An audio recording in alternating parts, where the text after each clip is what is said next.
those in the room because that's you. And Andrea's just started transcription. So hi. Can you see me? Go to another.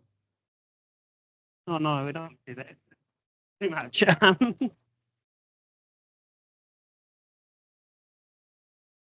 Can hear, says Thomas. Good job. Nice. Okay. Well, may as well get started. It's 4:15. So basically, I'm going to go over what Mohammed has told me about the course, and then I'm going to go over a few things in the exams. Not entirely sure about everything. So if you have any doubts between what I say and what Mohammed says, trust Mohammed because he's writing the exam. Always trust the person writing the exam. That's what I would say. 100%. But if you guys have any questions, stuff you want me to focus on, please suggest it so then I don't just look like I don't know what I'm doing because it's vibing. And so for the moment, I'm just going to stop sharing my screen if I can work it out. Oh wait, no, I'm not sharing my screen on this. Ah, okay, cool. I'm going to turn this off for the moment. Freeze image. Oh, look at what I'm doing now. All right. So, Mohammed.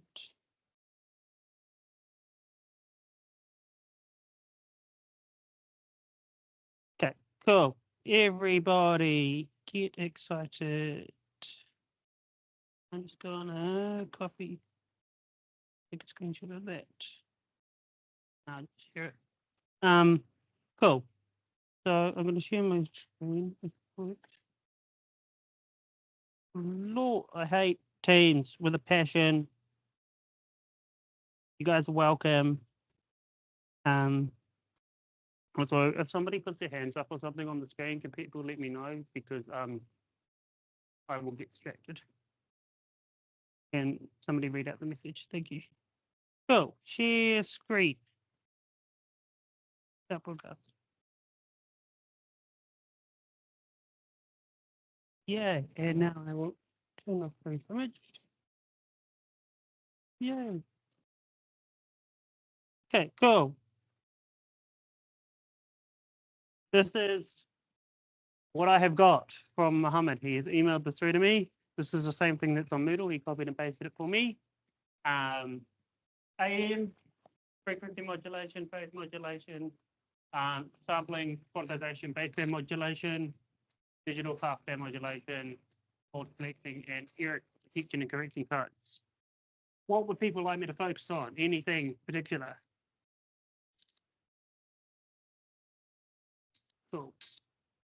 I had something about QAM was requested in terms of the what was on the Google Drive form. I was said that people wanted to go over noise and they wanted to go over QAM, which I might go over first of all because I like QAM and QAM's easy. So I will work that out. Hello, what's happening? Anything? Nothing. Cool. How's it going? Cool. So I'm just going to open. Is it sharing? I think it's sharing. I don't know.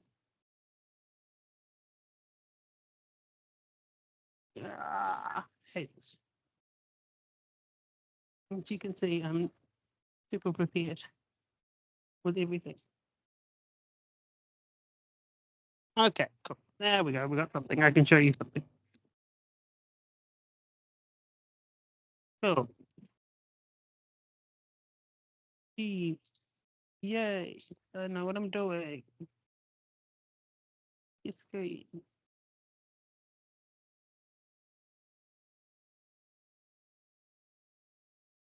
Yay. Hello, we've got some stuff going on. QAM. What do people know about QAM?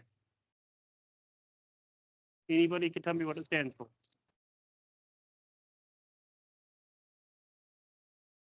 So, QAM. Quantity amplitude modulation. Cool. So what are we doing? We are modulating something using quadrature. And I apologize in advance for my terrible handwriting, but sorry about it.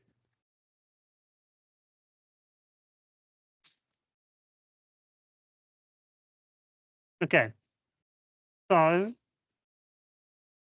in QAM, how many points do we have? If I'm using 4 QAM versus 16 QAM versus 32 QAM, how many points do I have? Do people know the difference between 4 QAM and 16 QAM? Okay. Have you seen this diagram before? IQ. The IQ diagram, also known as a constellation diagram. Okay, you've heard of that. So there's a Q here that stands for quadrature, and I stands for index. Sometimes I get them slightly mixed up, but if it's a diagram, just go with what's on the diagram. So if I have a point here and a point here, do we know what this is called? This form of modulation scheme. I have a point here and a point here. I have 1 and 0. Hello, my vote. We know this type of modulation. Okay. This is called binary phase shift keying, BPSK. So binary phase shift keying means I have an in-phase signal. So that means I take a bit and it's 0 or it's 1, and I can convert it to a voltage. So this will be a +1, and this will be -1. And you see this a lot for PAM. So PAM with pulse amplitude modulation before. So you'll end up with a signal that might look like this, this. So that might be 1, 0, 1, 0, 0, 1. That's pulse amplitude modulation. We're using the amplitude of the line code to work out what we are sending across. So BPSK, binary phase keying, instead of using a line code like we've done before, we start using sine and cosine waves. What is the does anybody know why we're using sine and cosine waves? What's happening? If I can stop making vibrating noises. They're out of phase with each other, but in a very specific way. You know what that very specific way is? Yeah, 90 degrees is a word for that, which is? Oh. Yeah, that's exactly what it is. They're orthogonal to each other. And what does that mean? They won't interfere with each other, but it means that if you do a dot product, they get 0 out of it. But what it means specifically is that if you've got a cosine wave and a sine wave, here really badly, I've already apologized in advance, and I'm going to use green because it's my favorite color. So here I've got a sine wave, terrible sine wave, I know, but we're going to love her anyway because we just have to. And with cosine wave, I'm going to draw that one in blue. No, I'm already terrified of doing this wrong. So any point where this is 1, the other one will be 0. 1, 0, 1. Well, close enough. My drawing is terrible. So it means we can encode stuff on the diagram. And what's really specific is that it's the way we can pick up data from this. So what we do at a receiver is we will multiply or convolve with another sine wave. So if I take this green sine wave here, and I pass it through a filter that a sine wave, so convolve it with another sine wave at the receiver, we end up with only the sine wave output. And the blue cosine wave will go to 0, which is really important. It's just a basic kind of, for all of this is just a basic overview of what's happening with sines and cosines. But it's easy to understand what we're doing when we start moving into quadrature phase. So by applying a specific filter, so a specific oscillator at the receiver, we can then move from decode sines and cosines individually. And the reason for that is, Jack, Why? Why can we decode sines and cosines individually? Thank you. Okay. So we have a sine wave and a cosine wave. And initially, when it very first started, people were like, oh, we just need a sine wave. That's fine. Sine wave is all you need. And we'll just include the data. If the data is 1, we'll give the sine wave positive. If the sine wave is 0, we'll give it a negative amplitude. Data is 0, we'll give it a negative amplitude. And we go, cool, that is fine. Happy with that. But what happens when we want to see more data? People go, oh, let's just make the sine wave move faster. But if we make the sine wave move faster, what do we do?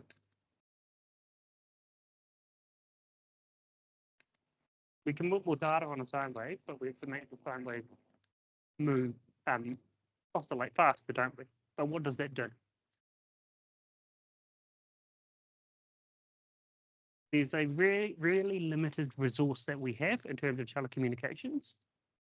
And do you know what that's called? Starts with a B. Bandwidth. Yeah. Higher bandwidth, something that if you forget everything else, this will lead you later on for other telecommunications courses. Bandwidth is the rate of change of any signal. That's equal to its bandwidth. So in the passband and the baseband, the rate of change of how quickly the signal changes is its bandwidth. So we can either just decide that, oh, this is good enough and make it move faster and faster and faster, but that's really inefficient and we end up using lots and lots of bandwidth. And we don't want to do that because I don't care about your downloading Netflix, I want to get my Netflix. So it will lead to issues with capacity. So also we have very fixed bands, which are set by the Telecommunications Standards Authority. So what we can do instead is we can use this other part of the signal, the quadrature, which is the cosine. As I said before, we can decode cosine and sine waves independently from each other, which is really handy. So we can start by putting data on both of them. And a really easy way to do it is just to put one data point like this. If it's a cosine wave, we know it's 1 something. But then we also don't like it because we like to have data on both. So it just makes it easier for us. So I tend to put my data points like this. 1, 2, 3, and don't quote me on this exactly, but I put this 0, 0. What would this data point down here be? If this top one 0, 0, what would the data point down here be? Is there anything on Teams, by the way, guys?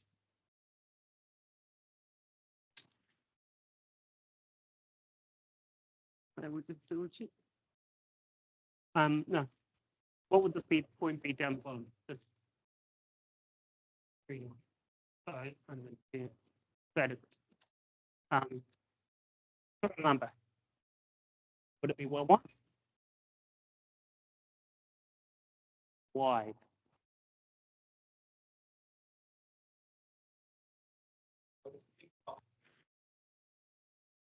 Okay, I like what you're thinking.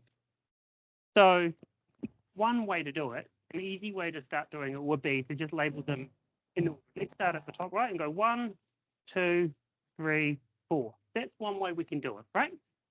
And so then we'd have 1 would be 0, 0, 2 would be 0, 1, 3 would be 1, 0, and 4 would be 1, 1. Can you see an issue with this, guys?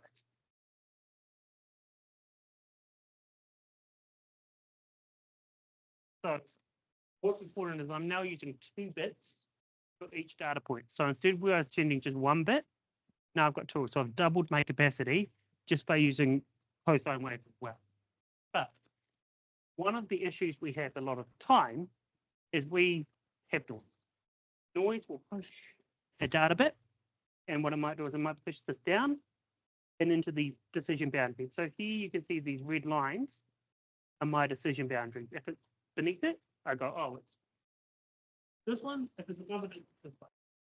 But the problem here is if I move from here to there, there's only one bit change, which is fine. But by moving from here to here, we've got 2 bits change. And same with this. So I don't know. So because something can move from here, this point, all the way up to this one, it needs to have more energy. Because you can think of energy here. Oh, this stuff helpful, guys. So I'm not teaching you stuff you already know.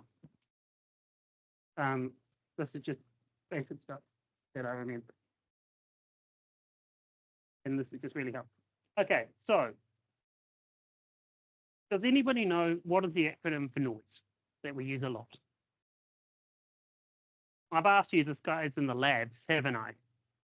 I think I've asked Jack this exact same question. What is the acronym we use a lot for noise?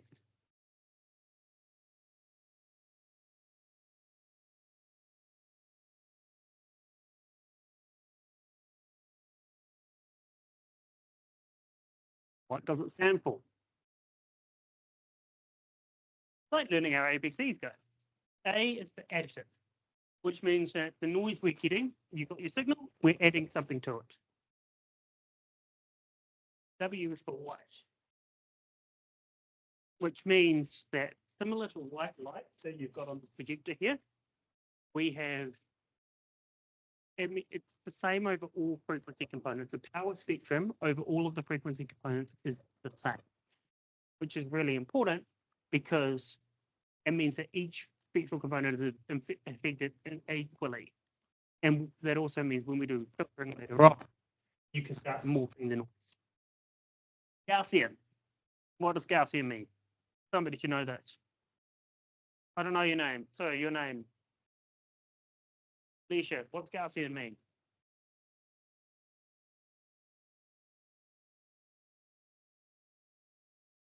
Yep. So what does the distribution look like? Yeah, so it's a bell curve. So what distribution is it exactly? And it's, I apologize for my, so what kind of distribution is it? It's a specific type. That's with a P. Yeah. So what this means, what's really important is to know how Gaussian noise is generated, because that impacts what we are looking at later on. So you can think of noise as independent in phase and quadrature components, or as I like to think about it, real and imaginary components, independent of each other. And each of them follow a curve, a Gaussian curve. So you end up with a circle that looks like this. There's a 2-dimensional Gaussian on top of each other. That's what it looks like. And the probability distribution in the real components and imaginary components are the same. However, the so they're the same, but they're independent from each other. So I could have a point here, or I could have a point here, and we don't know. Or I can have a point here, and that's all dictated by the probability distribution function. But what's really important is that the real and imaginary components are independent from each other. So this point will be pushed. So this is a point that we have, and that is pushed in any direction we like, and that's because of the additive nature of the Gaussian noise, additive white Gaussian noise. So when I push this over, we've got, does anybody know what value this would be? These values here, they are very specific values. Does anybody know what these values are? Sorry, I'll erase it. I'm getting a bit too ahead of myself. Okay, so I've got my point here. I'm going to do it in this darker green color. I have a point here. And I'm going to describe it as something. The way I'm going to describe it is using real and imaginary components. So I'm going to go x plus yi. Okay, happy with that, people? What is the value of x? Remember, this is real, and this is imaginary. What's the value of X? Do you know? Okay, well, let's just go with it. So let's say it's a half. What's Y going to be? So 0.5 plus, so minus 0.5 I. Okay. So the energy of this data point, do we know? Because energy from 0 it's going to be. You can choose energy by this line here because we're adding energy in one component and energy in another component. We've got the sine wave and cosine wave. We can have a sine wave be 0 and the cosine wave be 1. We can have them be however we like them all together. What's the equation for energy? Do you know? Is it Alicia? Your name? Yeah. What's the equation for energy? Do you know?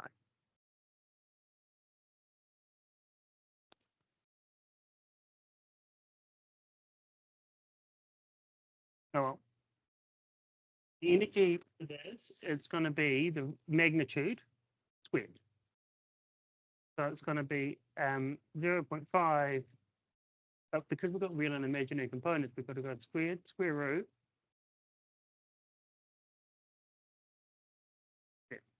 So what's 0.5 squared?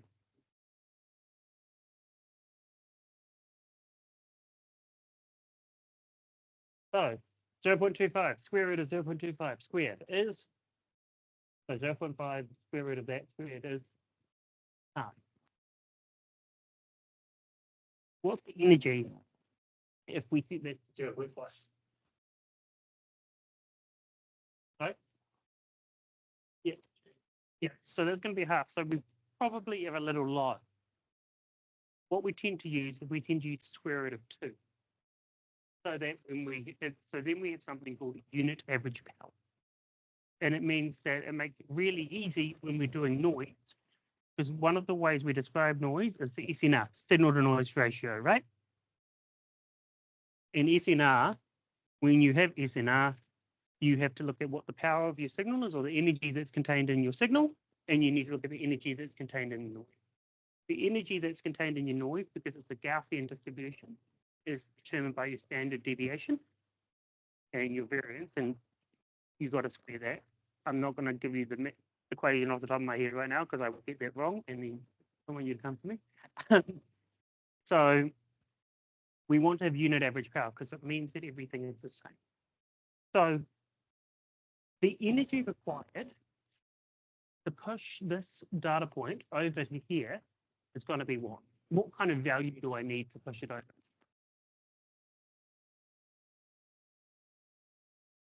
Yes, pushing it to the left. So I'll draw an arrow. Here we go.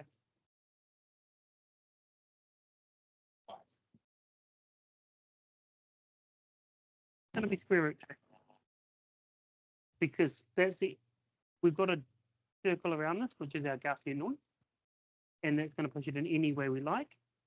Push it to here, it needs to have an energy of square root of 2 in that specific direction. Now put it on in that direction. Done? Yeah, energy. Just energy in terms of you might have voltage, and this is your voltage that you're pushing it. I use power in a kind of abstract concept. So, yes. Sorry about that. So we've got root 2. You need root 2 to push it over. But to push it over here, I need what? You know trigonometry? 1. So the chances of it going from here to here is slightly than from going from here to there, right? So what we can do is we can adjust it. So this was going to be 0, 0, 0, 1, 1, 1, 0. So this is fine to move from 0, 0 to 0, 1. That is fine because the energy required is small. The smallest amount of energy will result in 1 bit change. However, here you're moving a tiny bit, 2-bit change. And you don't want that because it's easy to correct 1, but it's much more difficult to correct 2. So let's just adjust this And I'm going to call this, make this 1, 1. And I'm going to make this 1, 0. So now, if I want to change 2 bits, I have to move right over this decision boundary in the center. Does anybody know what this kind of code is called? So that's what QAM is. QAM, we have unit every power, we use grade coding, but we encode things on the quadrature and in base. And that's the sine, cosine, or cosine and sine. Doesn't matter, just will be the starting point and your adjustments moving across. Okay. Any questions about QAM? Yes.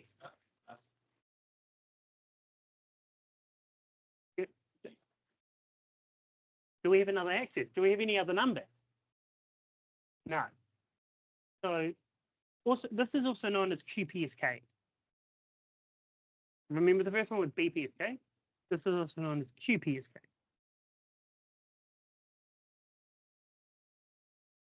Or QAM is specifically known as QPSK because you know how the square 2 squared is 4 and 2 plus 2 is 4. Whatever way you do it, it's 4. However, this is specifically the reason. So binary phase shift keying is when we adjust phase depending on what our data points are. And we've adjusted phase 2. So if I wanted to do 8 QAM or 6, so 8 PSK, so yes, 8 PSK or 16 PSK, what I can do is I can just set some data points in here. Okay, so now I've got 8 points. You know what these values will be? Yeah. All right, and can you see what the benefit of this is? You get more data points. So we've got 8. How many bits can we transmit per symbol? So what's the benefit of a circle, which means the power of this is the same as the power of every bit is exactly the same.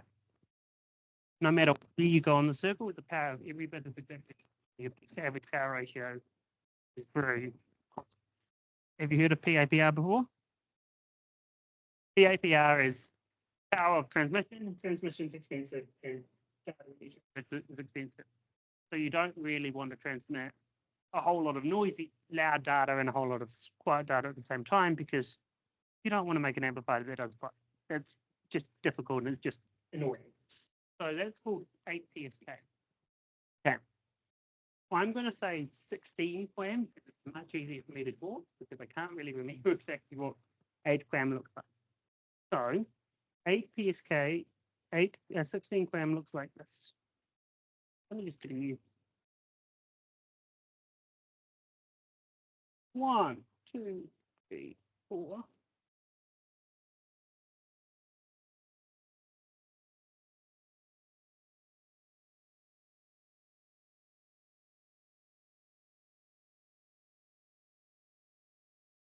So we end up with 16 points. Exactly the same. So we've got 4 QAM in the middle. We've got large ones out here. And large ones out here. There's something quite important is before we set the unit average power to 1, right? And when we use 16 PSK or 8 PSK with power to 1, right? How do we do this in this case?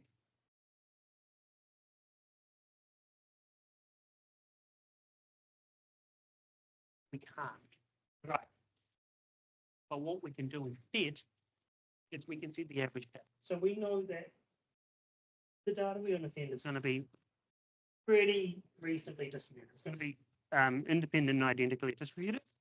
In terms of there being this one, same amount of chance of this one, or this one, or this one. So if we set the power of these, so that the average power, so you've got to calculate 1 over 16 times z squared plus 1 over 16 times z squared plus 1 over. Set that all, so then the average power is 1. Make sense?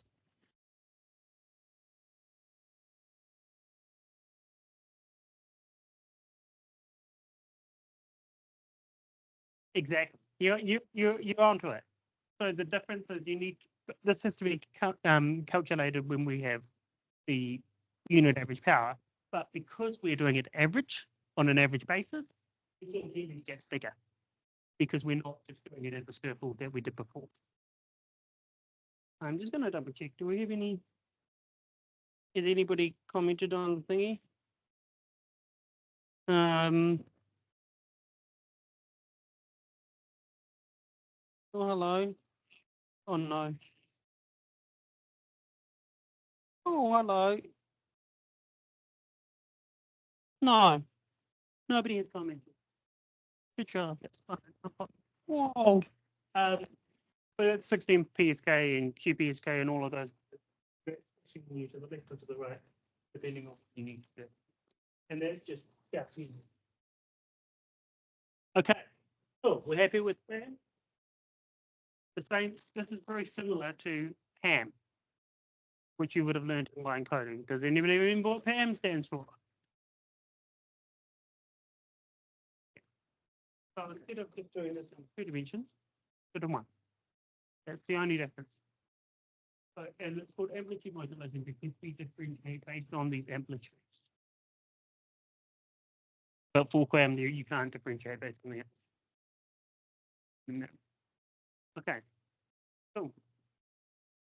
Happy with that. Is there anything else with QPSK people want me to cover, or noise specifically? No. What else would people like me to cover?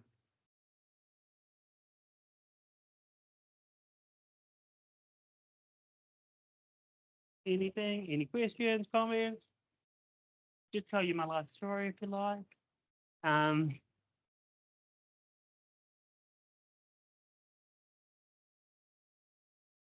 I've printed out all of Muhammad's notes here, so it's quite a lot of content. So narrowing down would be great.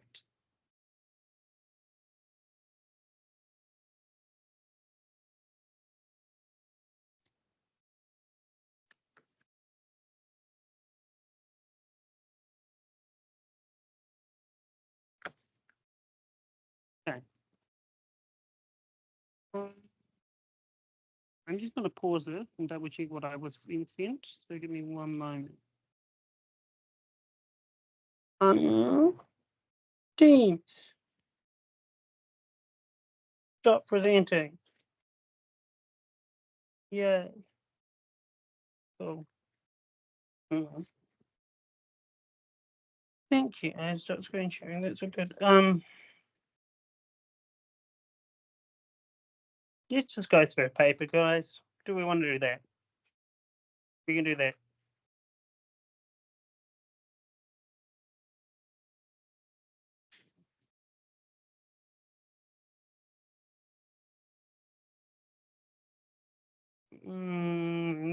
What would people like me to go over and test specifically?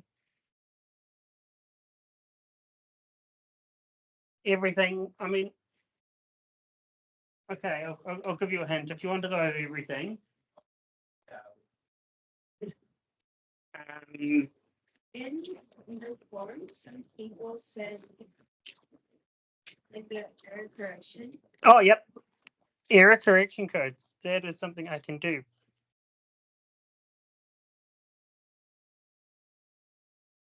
Oh, autocode. Yeah, okay. I can do that.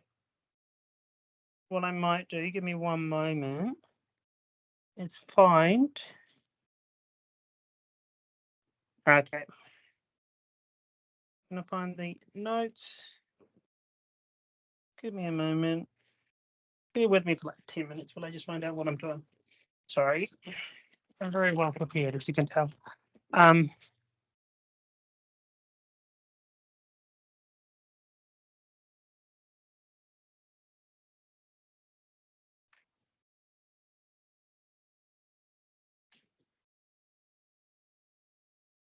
Also, everybody, Muhammad has just posted onto my general chat. We're at 71% of my experience responses.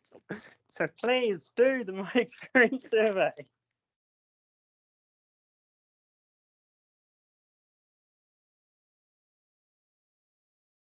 Okay.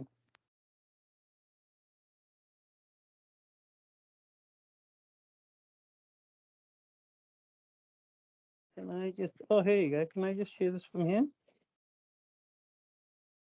Yes, okay.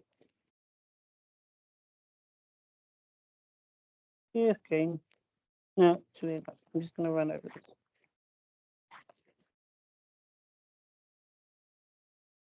I don't know how to do this. I apologize. Oh, yeah, cool. General.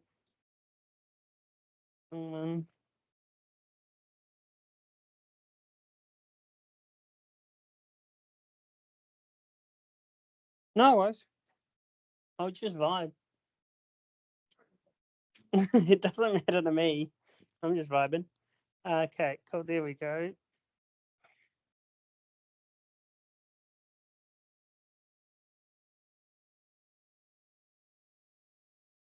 Cool. Hey. So I'm going to share this again to Duncan. Hi, Duncan. How's it going?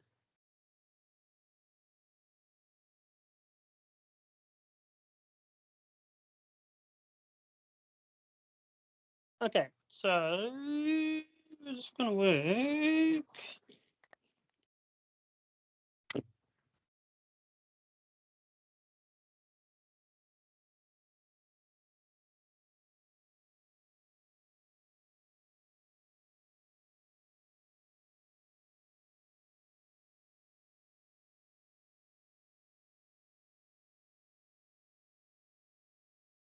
And then you got 16. Next. And the same. Then you got decision boundaries. And then we get redundant information. So, anybody know what the very basic code, error direct detection and correction code is called? Starts with an H.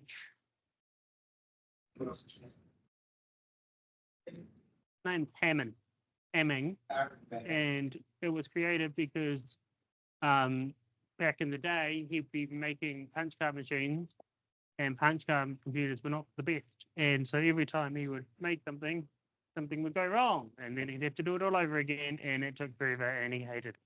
So he built this into his computer, so then the computer could tell whether or not it was correct or not. And if it was correct, he could go back over it. Yeah. Gonna go back. I've got my helmet now. So, firstly, parity check. What's a parity check? Does anybody know? Okay. So, parity check allows you to see if there's been an error or not. And it lets you detect only one error. So, if there's 2-bit errors, you can't describe it. And the way it works is by setting, if there is an even number of ones, you set that to 0. If there's an odd number of ones, you set it to 1, so then everything is even. How it works. And that's called parity check, because you're checking the parity of your bits.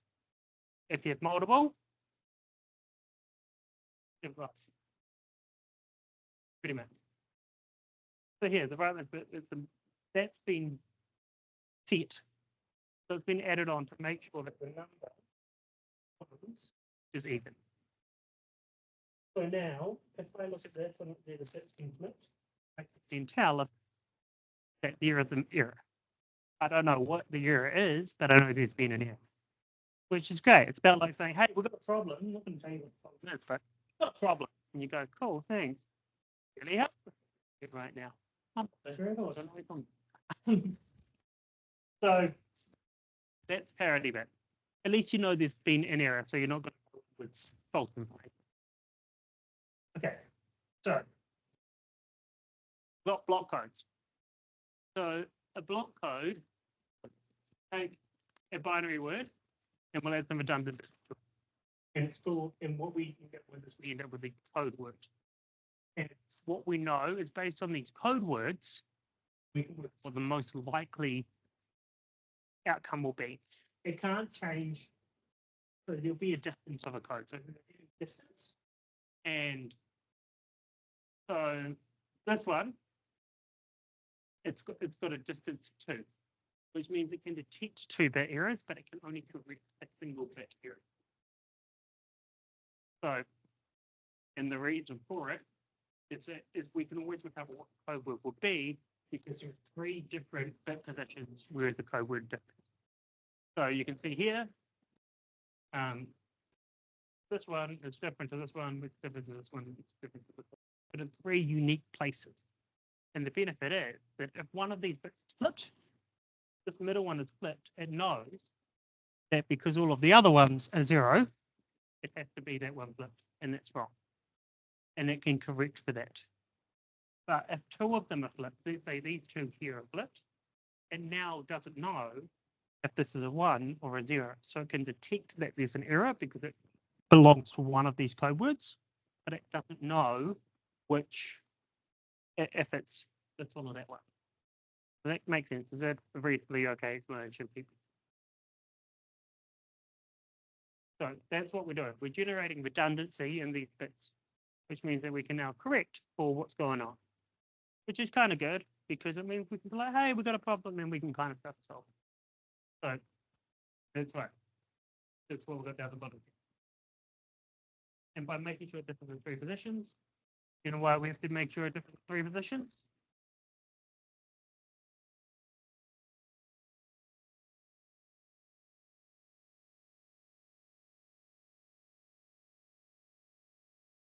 Yeah. Yeah. But the reason we've got 3 different positions, I'll be wrong here, but I'm going to go with my gut instinct, which is that we've got 3 possibilities for what it could be. So we need to use these 3 bits to work out what one it could translate to. But no matter what, any bit flip we have, we can correct and go back to. But if we have 2 of them, we don't know. If we wanted to correct 2, we could make these goes longer, but then by making these goes longer, you lose efficiency. Makes sense. Select delete quad 1. You vibing? What is a bit? What is a code word? Yep. Yep. So that's a Hamming distance. It's the minimum number of positions that here the code word differ. Yeah. So the distance must be greater than 2 times of the errors plus 1, greater than or equal to. So before, remember when we had them differing in 3 positions, how many bit errors could we correct?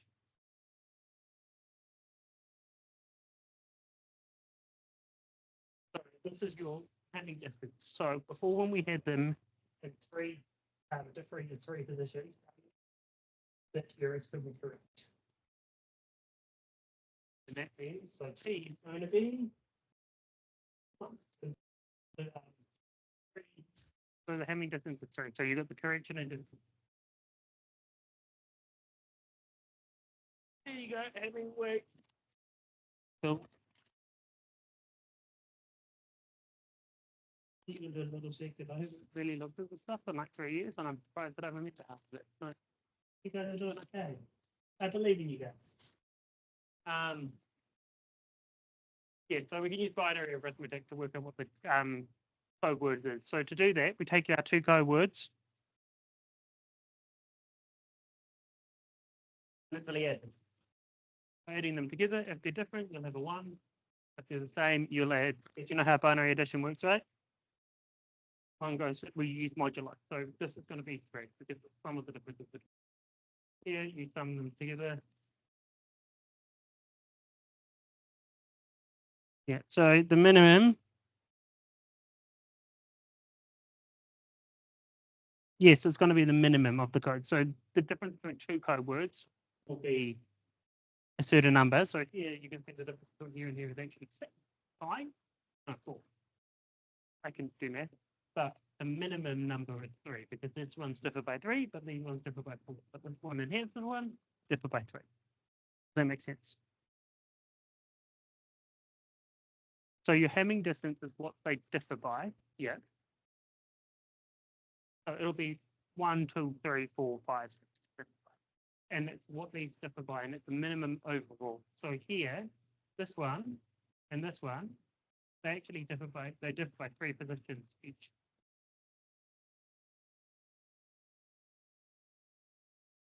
Here's my question. Decimal number of different. No. This is literally just binary arithmetic. So here, these actually differ by 4 positions. This one, and this one, this one, this one, this one, this one. That's a Hamming distance of 4. They differ by 4 places.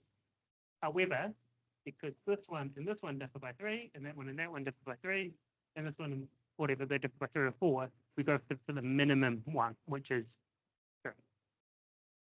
Makes sense. We're doing okay. Yeah, same thing here. X and 1. This one. Hamming distance is 2. Oh, hello.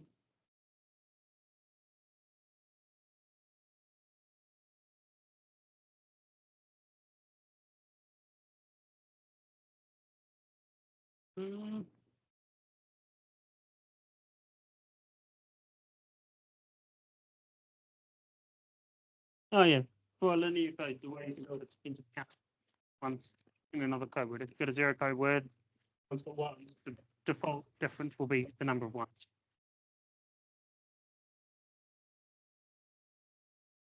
Yeah.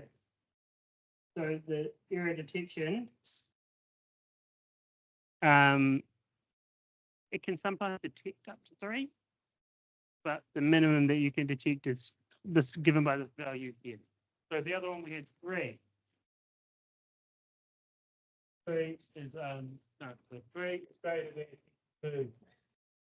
2 plus 1. The answer is 2. We can work it out. The issue is we just don't know which side it's for. It's vibing here.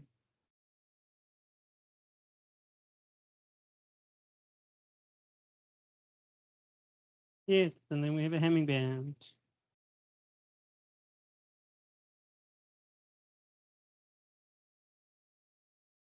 Right.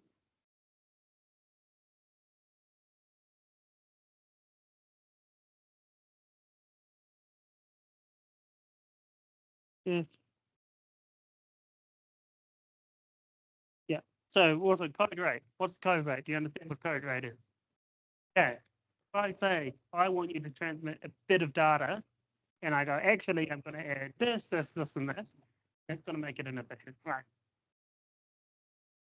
It's trade-off. The trade-off we get is it's more efficient for me to be correct it than for it to have to retransmit because then you get the accurate. So this is a 5-2 block code. 2 divided by 5 is what? What's 2 divided by 5? Come on. Slightly. Not a very efficient code. You agree? 1. Perfect. Yeah. I mean, if I the same thing happens in your cell phone. Do you know why it slows down when your data signal is low? Why you get signal strength? No, so why you get much lower data speed?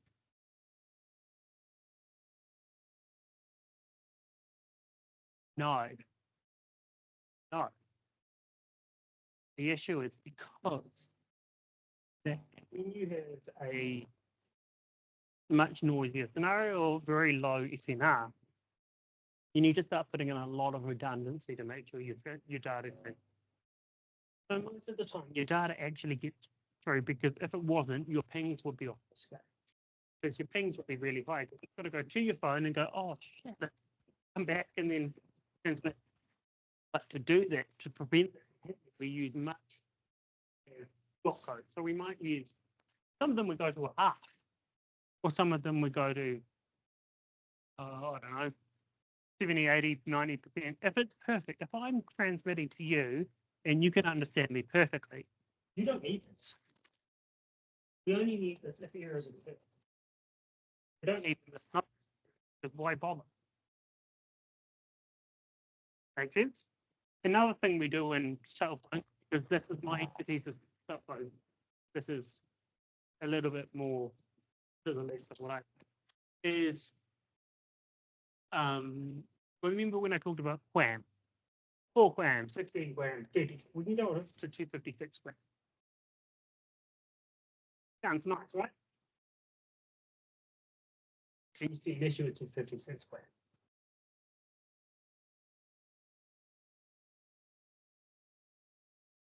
You can't?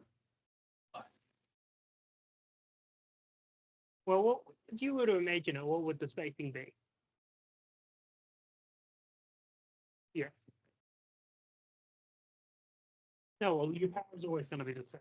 Because your power is given by your cell phone. It's not really going to change. No matter what you're doing, it's not going to really change a lot.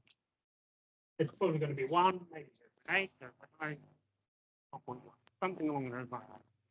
So you can't make your spacing all that high, so you make it really small. And it means I can send lots of data, but a lot of errors. Everything's very much. So what you can do in telecommunications is if you've got a very low signal to noise ratio, you can change it all the way down to 4 QAM, or even BPSK, because I know 0 and 1. So it's far apart as I can get. The distance between them is 2. And the other one, the distance between these 2 points, or the distance between was 0.7. That one's the distance is 1. Left side, this. Right side, easy. So that's why your cell phone gets slow, because you get bad signal. It also means that's also why you can still transmit all the images. Okay. I'm just kind of vibing here. Fine. Anything you want me to cover? You're in this course, right? Oh, nice. You're in this course. Just him. He's just vibing. You're so popular. Okay, Jack. Thanks for coming. Otherwise, it'll be really awkward. What courses are you guys taking?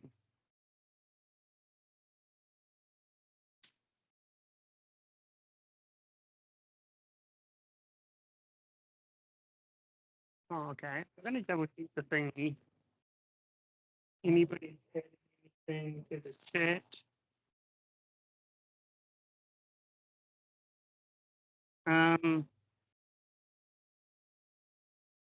Only Duncan.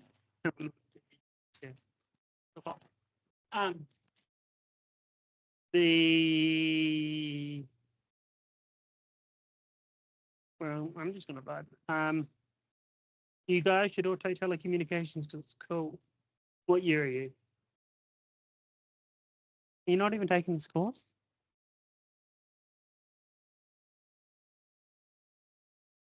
Yeah, but you should take telecommunications. It's cool.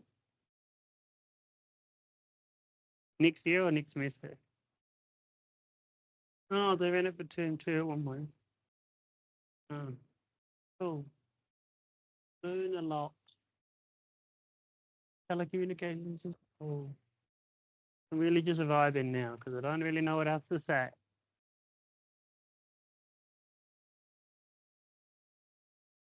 Yeah, Hamming codes. Yeah, you'll be using CRCs, right? You've heard of CRCs? Cyclic redundancy check. Another error correcting code. But any questions, Liam?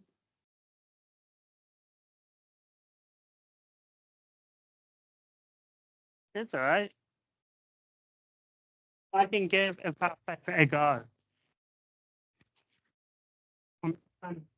Also, like this is being recorded, but that's fine. I will just continue going through the oh, hello.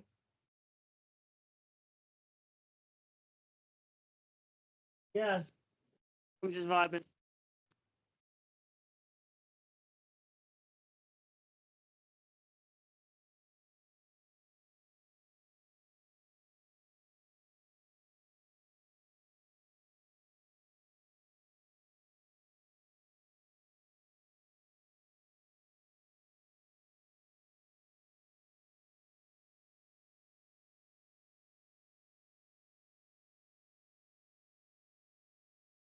So we can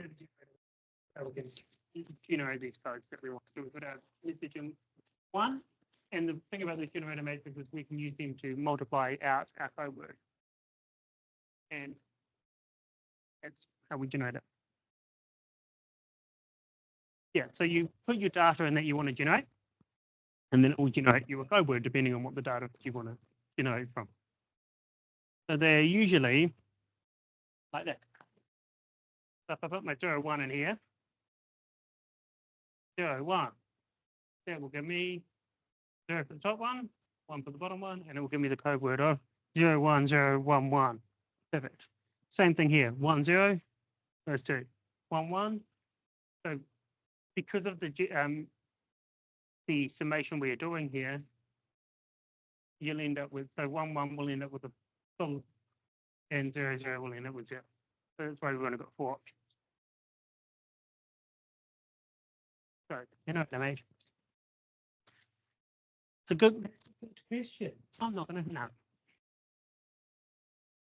So to do that, you just multiply them through. You can multiply them through in two ways. I think you can do it on the right-hand side or left-hand side. But basically, it will become the same because, no, you have to do it this way. I did it the wrong way around. That's fine. Don't worry about it. Yeah. You can transpose it. It's not a big. It'll always be this kind of shape. Yeah, cool.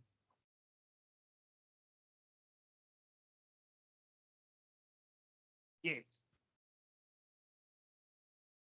Yes. Parity generator matrix comes from fiction.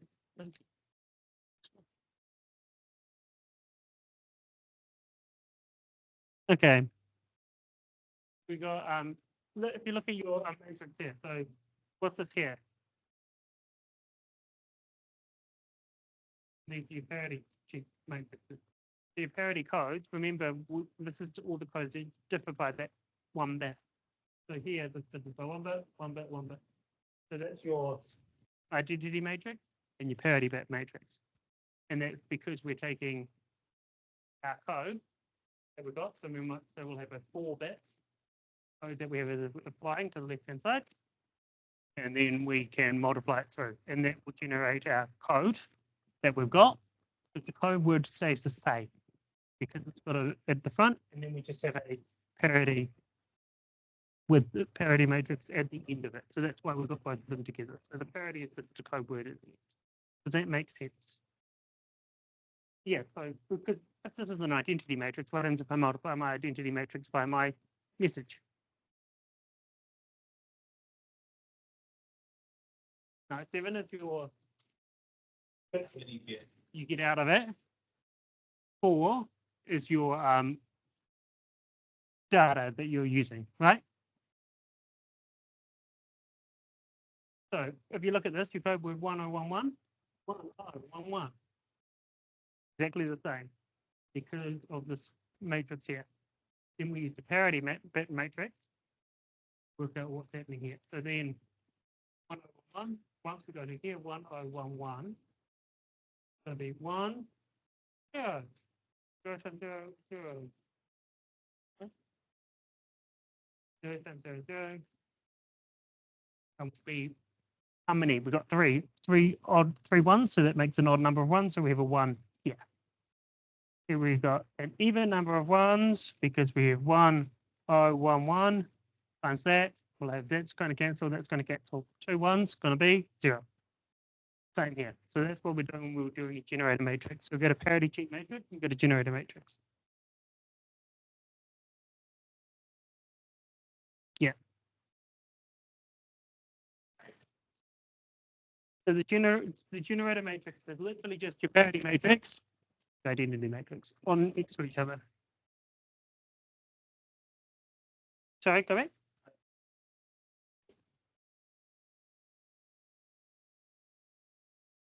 Yes. There's your books. There's not a lot. It will get more confusing as you go over. The linear one, the easiest way of doing it is you just start with 0. Yes. Based on how long you're allowing it to be. So here you've only got, because you've got 3 different options, you've got, well, 4 different options, you've got 3. But yeah, there's not a lot you can change to make sure you've got 2 different each. But here you've always got 2 different. Quite cool and magical. No. This one's not. This one's only 1 different. This one's only 1. That one's only 1. Yes, but remember that it's a minimum distance.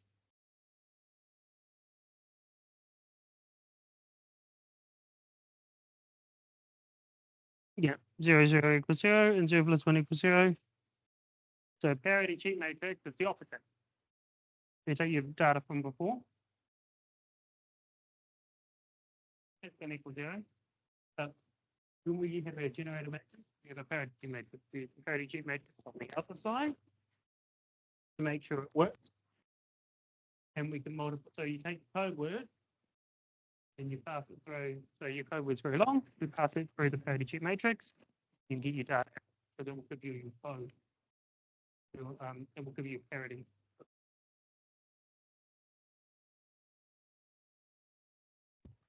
So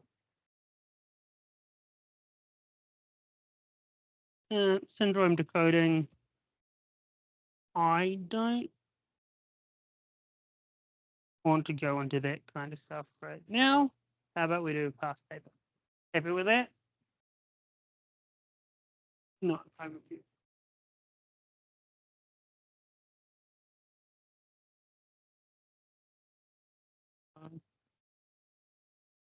Yes, we can. As soon as I work out how to work out what's going on with my computer.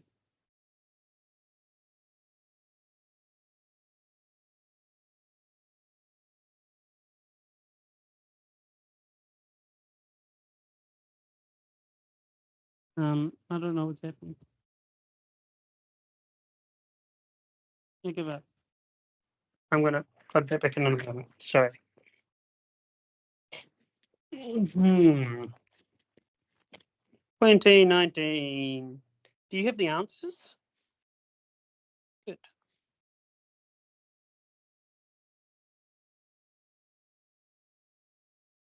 Oh yes, I was looking at this the other day. This is a nice one. This is fun. Okay, I'm going to use the document camera because I think I could do that. And anybody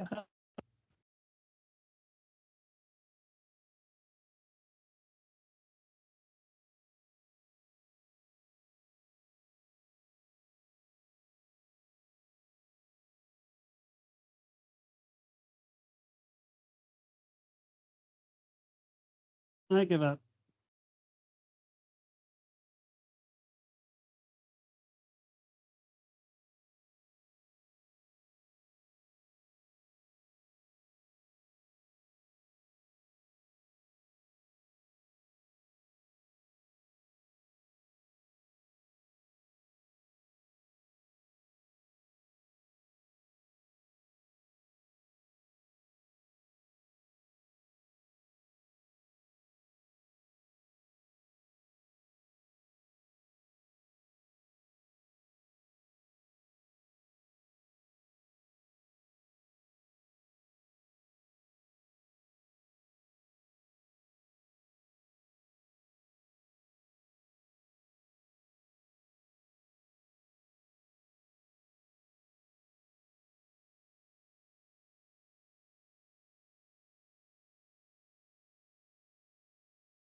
You've actually got something now. About that.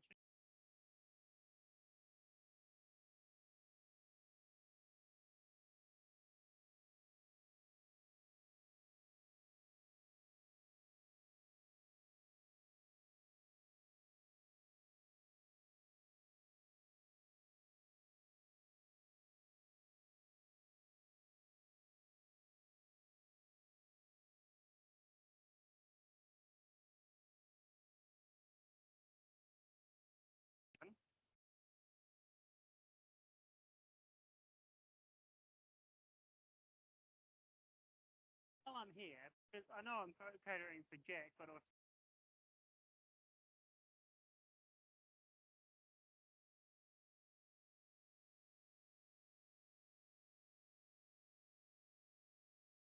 no.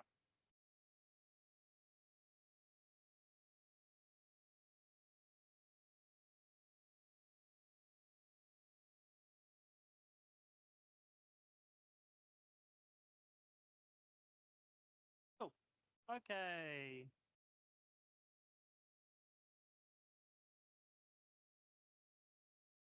If,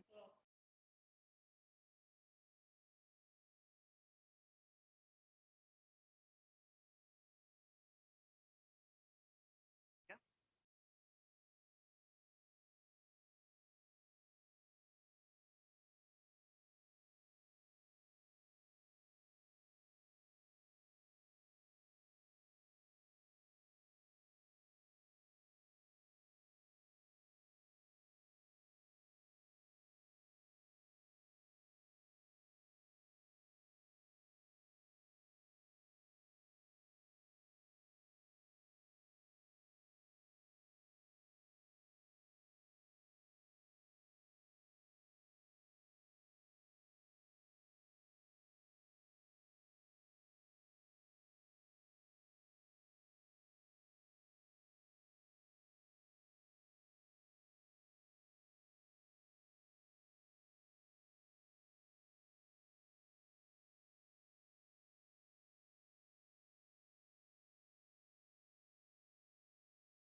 Phase of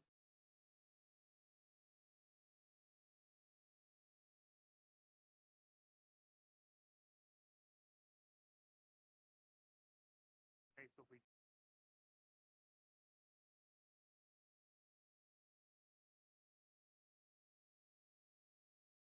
your answer.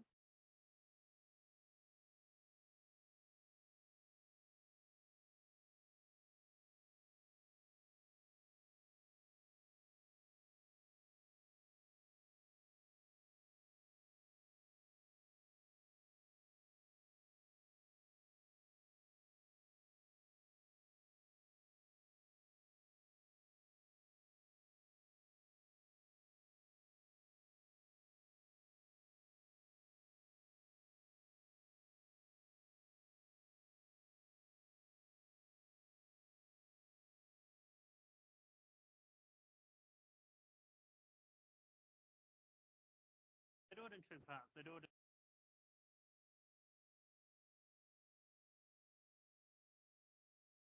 when you do it.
Makes sense.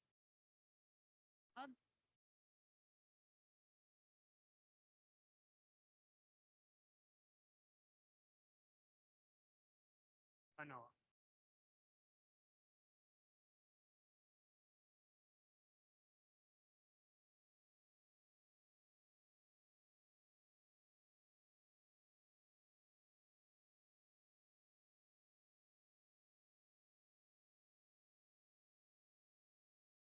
Okay, the second question is,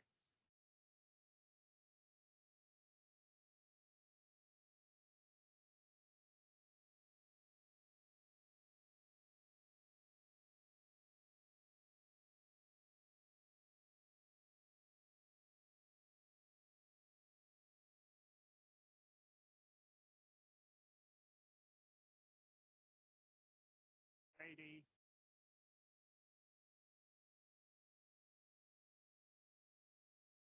don't care about the negative bandwidth. You don't care about the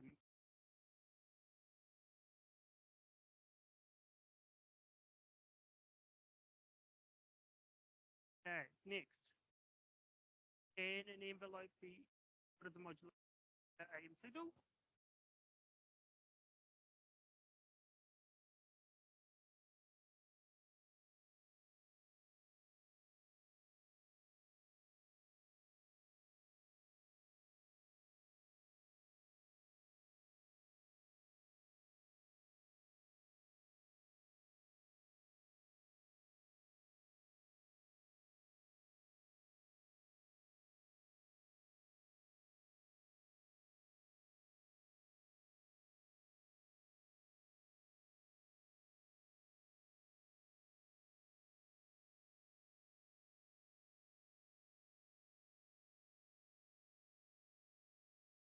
So you got to look at the row and assign X will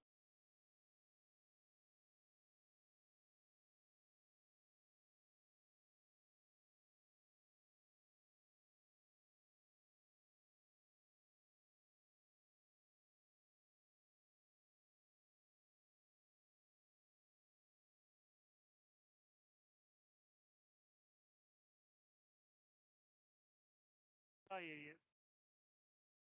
It makes oh yes, because to the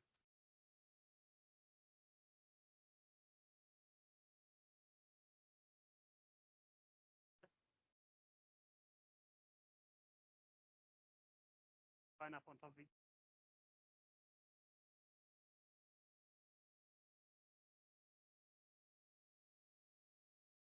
Yeah.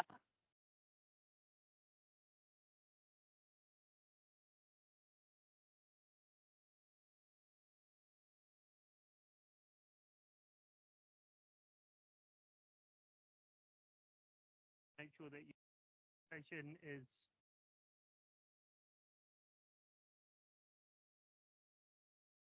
A to 0.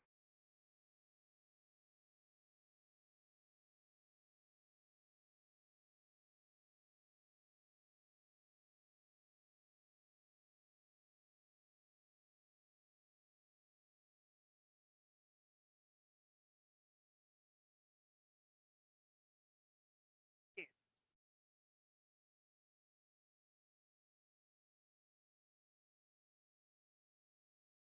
Components of a I'm just gonna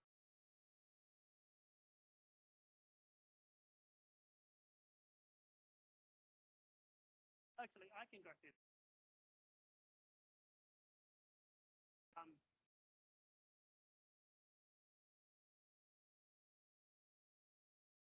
components of the envelope to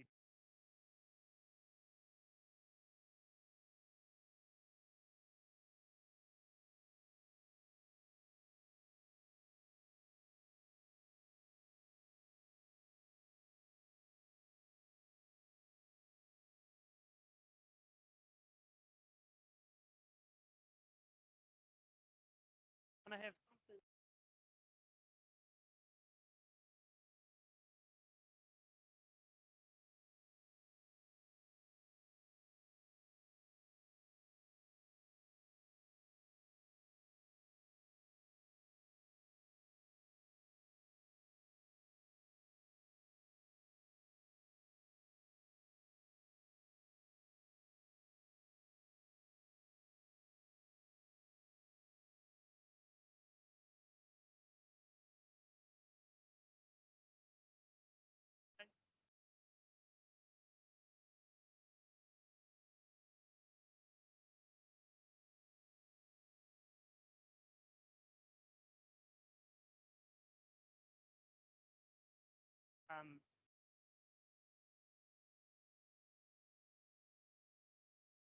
AM signal looks like that. Kind of moves up.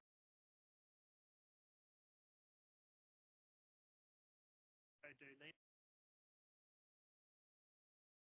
And fob one.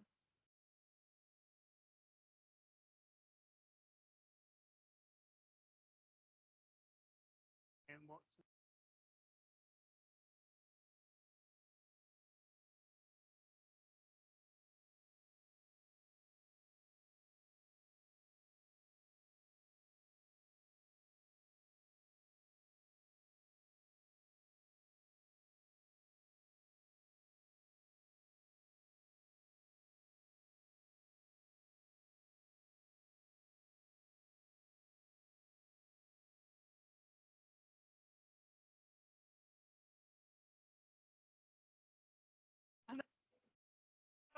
sorry about that.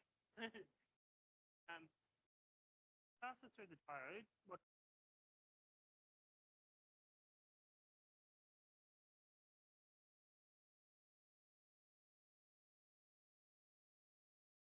yes. I say it's positive, but remember up and down diode.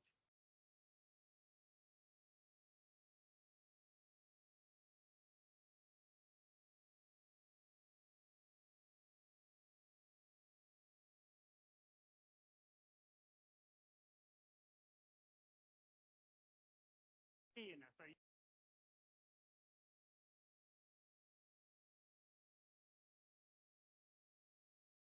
okay. Then we just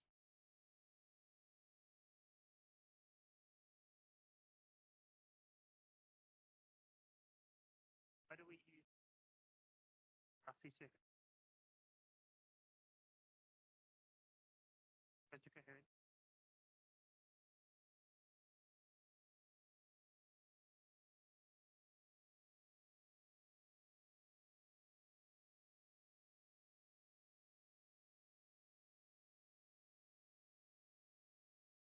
I can build this radio and it's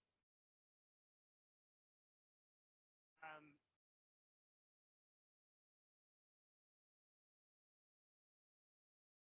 um isolate.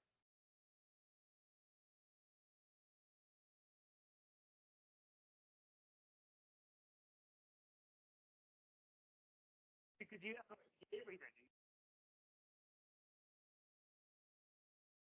Stand part of the ticket. Modulated signal.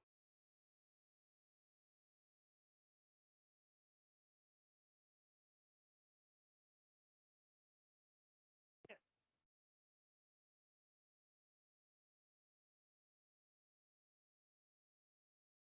But how much is the diode usually? Half a cent. And how much is the capacitor? Yeah, and how much is it?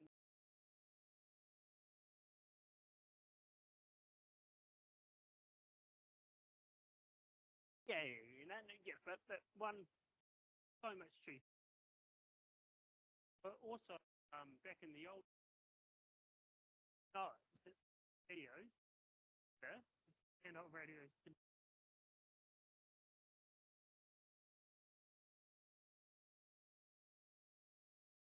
waves they received. So to do that, you kind of stuff because you can't do that with the values of your stuff.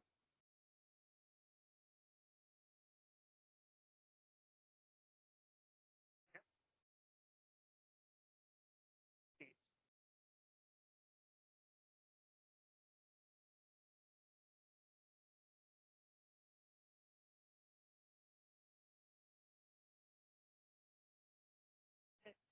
Happy with that? You kind of happy with the?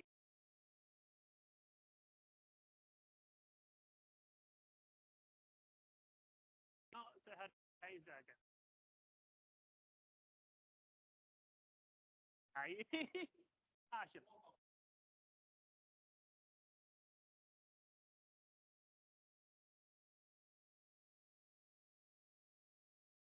Thank you for all that.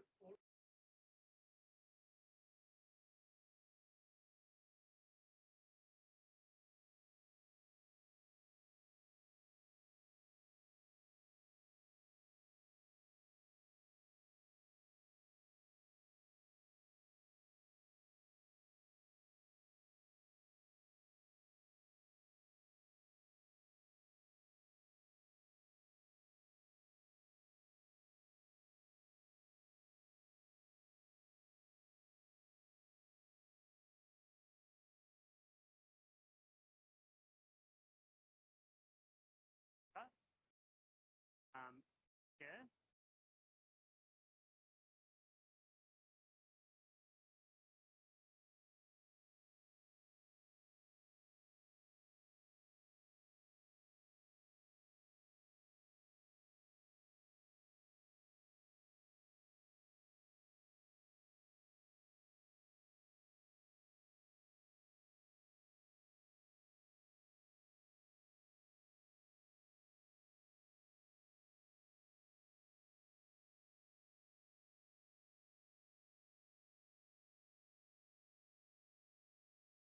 Yeah.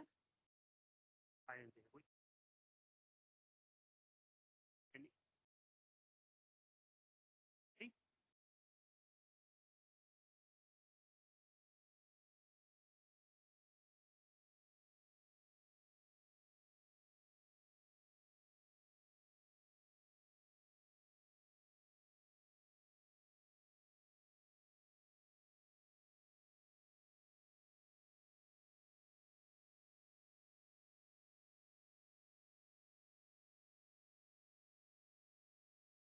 I could, if you got a diagram,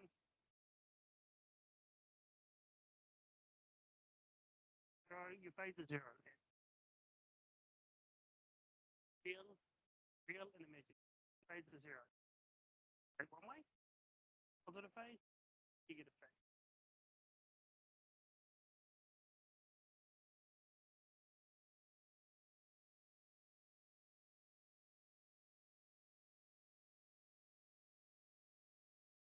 Yeah. Pi,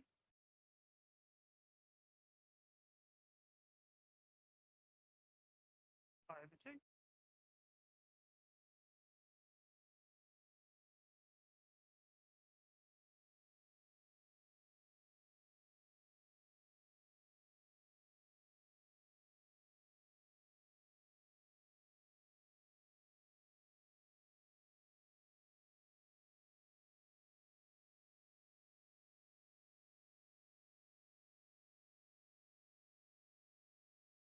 H,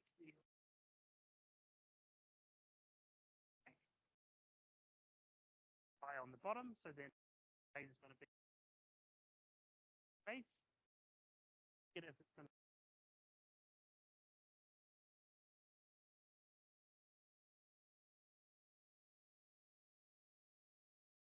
go negative.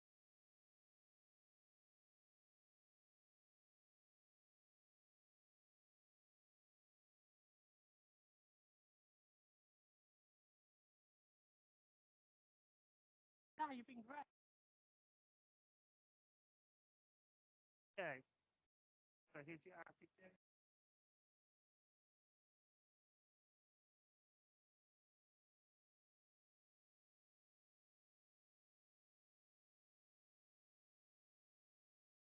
Yes. Okay.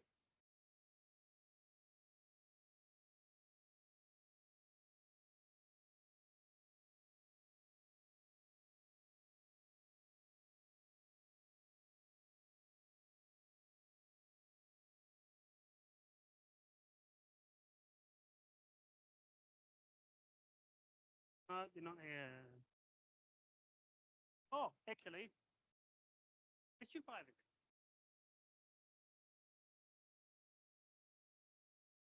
I can answer that.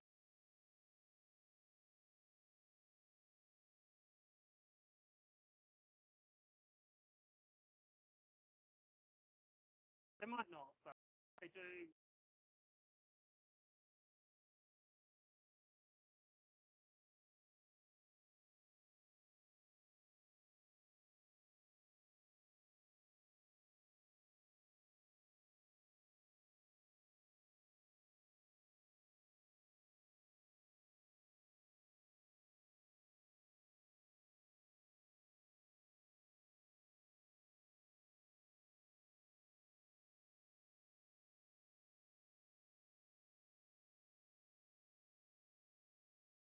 One of them is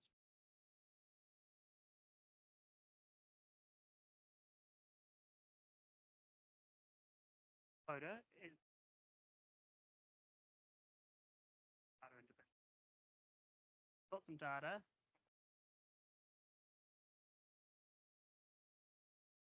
That it's the source.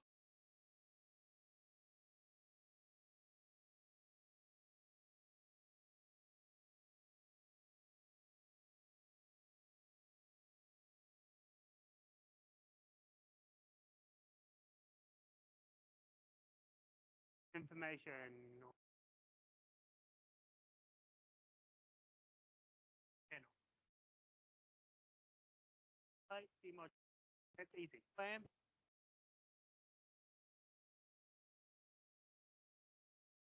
And on photo. Goods. And up. And that's why we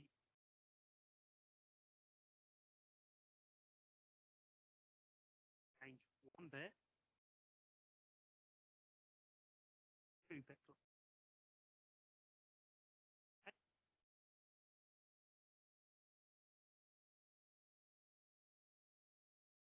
Oh, we can one bit at the change. Yeah.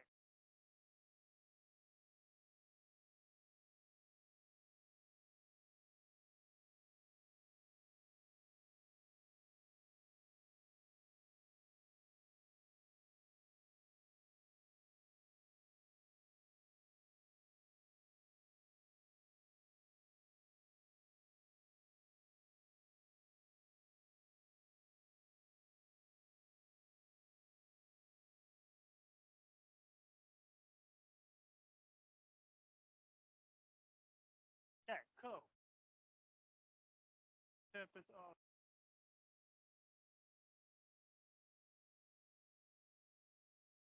yeah. Same thing. So it's the same.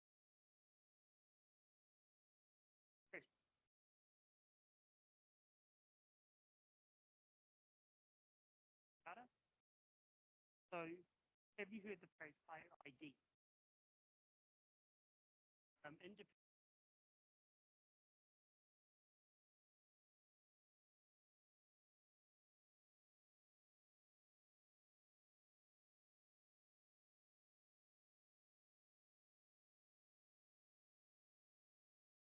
If I create the correlation.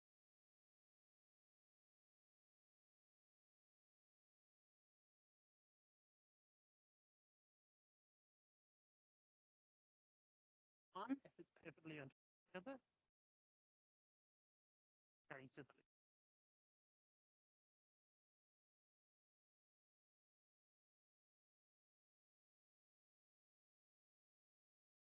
no, you got data.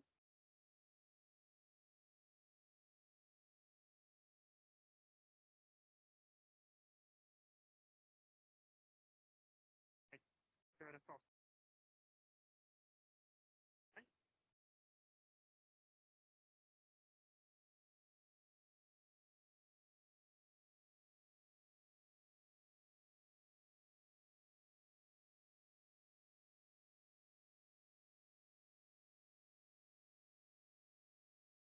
Correlation is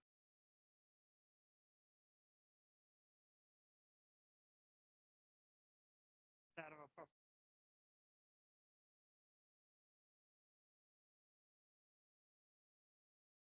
Thing. If the data's on top, nothing will care. Right?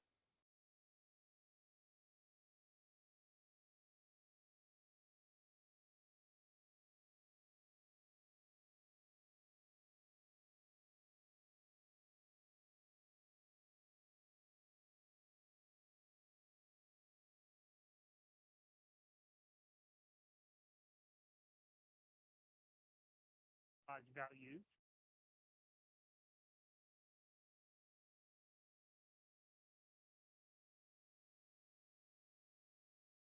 Yes, the thing here, data, is actually, could you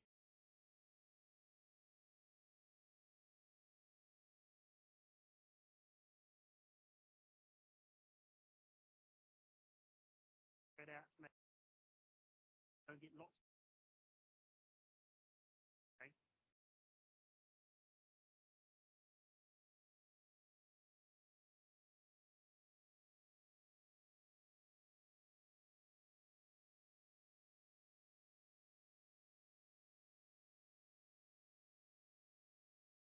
Yeah, line code, you might go for a while. Same thing as with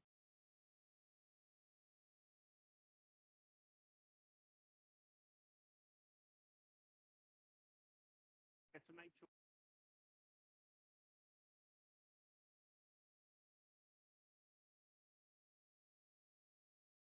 zeros in a one row, zeros in a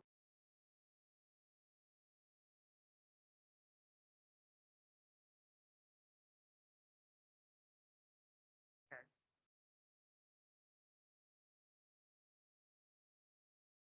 Particularly when we talk timing codes, we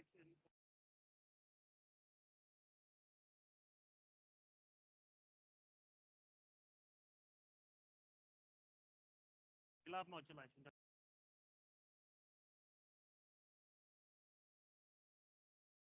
It actually said, I only learned that a couple of years. People are like, no, you don't. Modems are from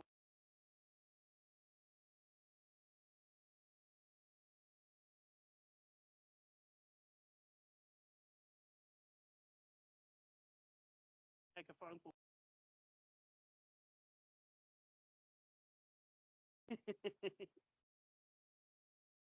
Just checking, just checking. I mean, you might have already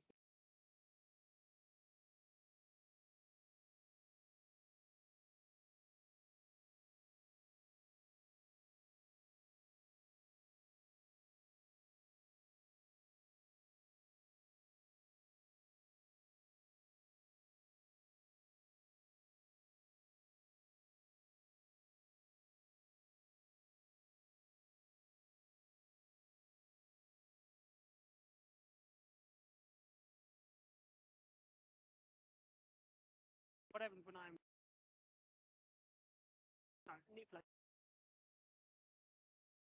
happening with the data. Firstly, stream of data. So in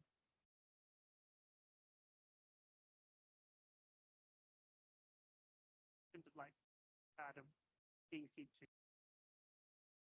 bits or is it frames or is it in box or in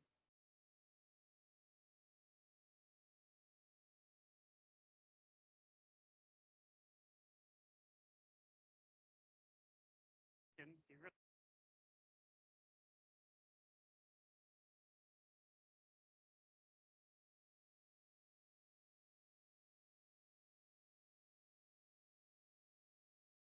packets of data buffering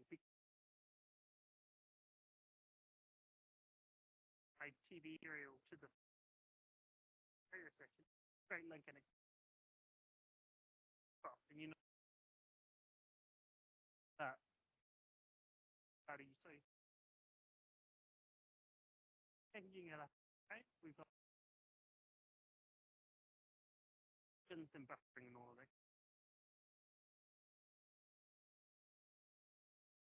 Coding.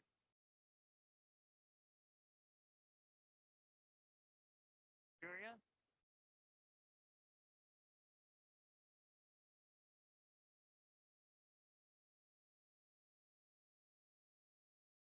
Data. Data. Oh yeah, that's what we use. don't have to worry. Isn't it? It's no Hamming code. Referencing.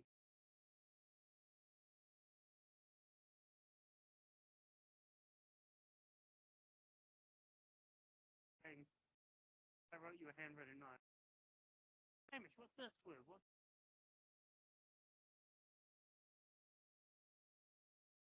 It is to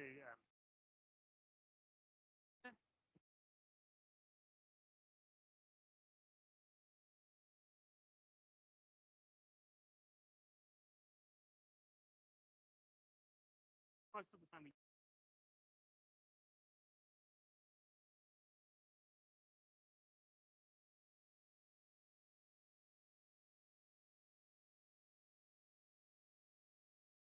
channel. What's our noisy channel?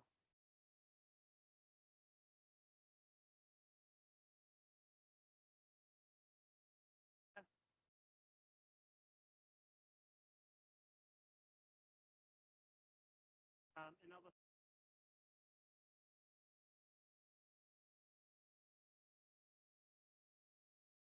to you. A different thing.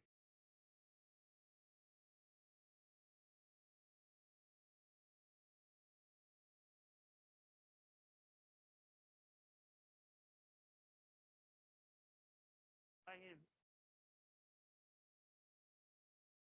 fine, but still.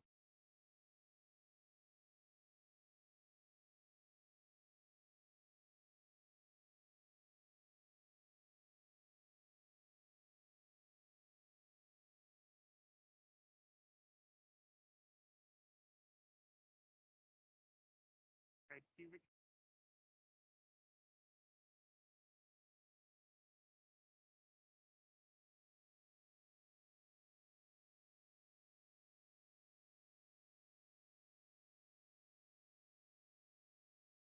And they take different periods.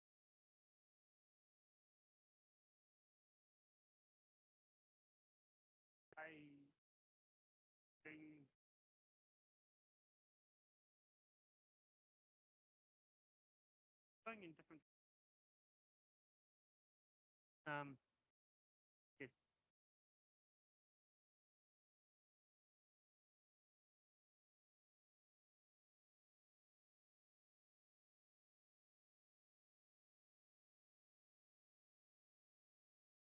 Okay, I'm